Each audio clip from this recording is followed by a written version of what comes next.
Some video games, specifically nostalgia games, do connect with almost every single individual that plays it. And not because they were famous, specifically because they were not famous. See, the story of Thor, known in America as Beyond Oasis, really belonged in that specific category. I mean, ask someone who played it during the Sega Genesis and you will get probably the same reaction every time. Their eyes lit up, a smile appears on the face, they start talking about the spirits, the combat, the music, the adventure.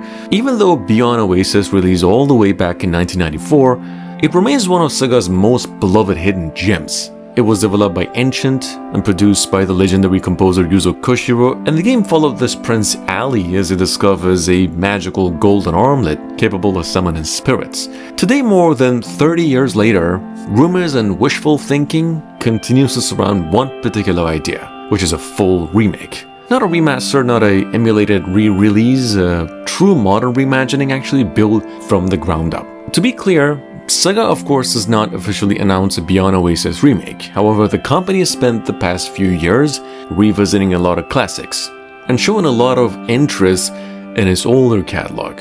And that alone has encouraged a lot of people to dream about forgotten series finally receiving another chance. And among Sega's dormant properties, the story of Thor is often mentioned as one of the most deserving candidates.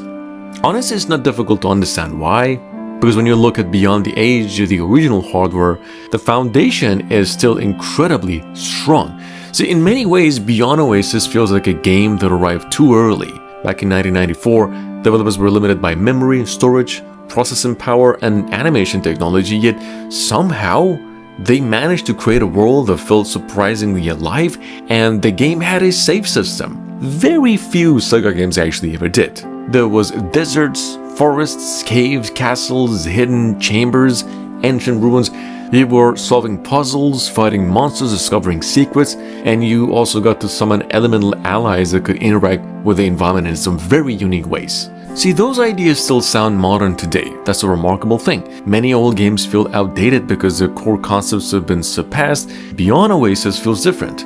Its ideas still work. A remake wouldn't need to reinvent the game, it would just simply need to fully realize the vision that was already there. Imagine the adventure now in a fully realized kingdom, not just a collection of screens connected together, an actual living world. Markets filled with merchants, villages surrounded by farmland, castles towering over the landscape, ships cross distant waters, which is really what we all saw back then with that limited hardware.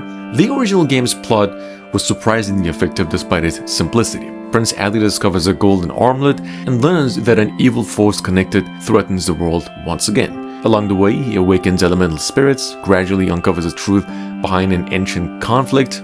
So a modern remake could preserve that structure while expanding the storytelling considerably. Not through endless dialogue or cinematic overload, but through atmosphere, world building, character interactions that make the kingdom feel really worth saving. Because it's one of the greatest opportunities a remake would have. The original world was fascinating. Technology simply limited how much players could use. Today, those limitations are no longer existing. Like imagine riding across the vast deserts where ancient ruins emerge from the sand, forgotten temples hidden beneath these dense forests, towering fortresses standing against violent storms and whatnot. Imagine these ancient underground cities that reveal pieces of history long buried beneath the surface. The original game literally did with so much limitations. And perhaps even the most exciting part would be the spirit themselves. For many players, they were like the heart of the original experience. The elemental companions weren't just combat abilities, they felt like actual characters. Each spirit had its own personality and purpose. Ifrit, for example, brought life. Ditto controlled water, Shade manipulated darkness, Bow commanded nature. Together they, transform exploration into something really special. Now imagine those same spirits recreated using modern animation technology. Imagine Ifrit emerging from a wall of flames, Shade forming from shifting shadows, and Bow causing entire forests to react to its presence. Those wouldn't simply be gameplay mechanics anymore, they would become living parts of the world itself. The combat could actually benefit enormously as well. One reason Beyond Oasis remains so fondly remembered is because it never played like a traditional RPG. The action felt fast, It was fluid, it was responsive, they really worked hard on those animations. Players could perform combos, throw enemies, use weapons and chain attacks together in ways that felt surprisingly advanced for the Genesis era. Many retro gaming fans actually still praise the combat system today. So a modern remake could, take that foundation and elevate it dramatically.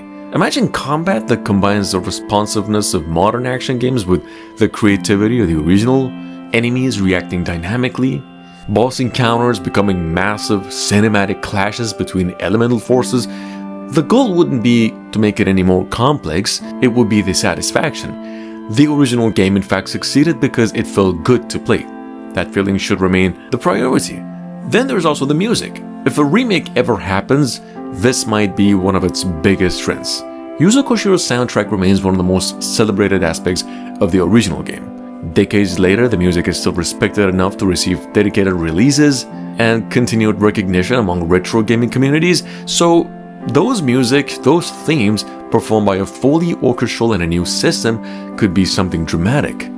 Dynamic music that evolves as battles intensify, peaceful exploration themes transitioning seamlessly. The soundtrack already carries enormous emotional weight, so a remake could make it unforgettable for an entirely new generation. Its Middle Eastern setting also remains relatively uncommon within major fantasy games. Its focus on elemental spirits feels distinct, its combination of action, exploration, puzzles, and magical companions still stand out. That's important because successful remakes aren't successful simply because they're old, they're successful because their core ideas remain valuable. And beyond Oasis is plenty of value. The community clearly recognizes that.